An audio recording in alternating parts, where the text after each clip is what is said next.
संभाजीनगरमध्ये गेल कंपनी गुंतवणूक करणार होती असं अंबादास दानवे यांनी म्हटलंय। गेल कंपनीची 50,000 कोटींची गुंतवणूक येणार होती असाही खुलासा दानवेंनी केलाय। पण सरकारने प्रतिसाद न दिल्याने गुंतवणूक मध्य प्रदेशमध्ये गेल्याचं दानवे म्हणतात। तर आधी उद्योगपतींच्या घराखाली बॉम्ब लावला जायचा।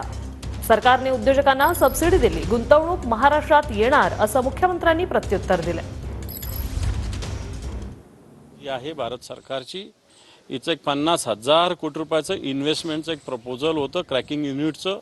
हे युनिट संभाजीनगर किंवा दाभोळा व्हावं अशा प्रकारचं एक जागेच्या बाबतीत माझ्या माहितीप्रमाणे विचारणा केली देश पातळीवरच्या की या कंपनीनं महाराष्ट्र सरकारला जागेच्या विषयी विचारणा केली होती।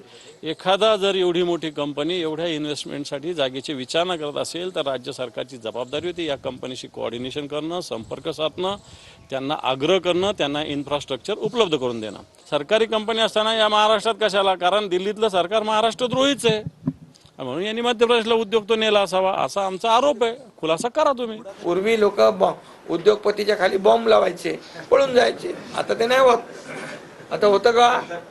आता आम्ही पूर्ण उद्योजकांना सुरक्षितता दिली, रेड कार्पेट दिलंय, तिथे सिंगल विंडो क्लिअरन्स दिलाय, आम्ही सबसिडी दिली आहे। त्यामुळे उद्योग आता आमच्याकडे महाराष्ट्रामध्ये येणारच।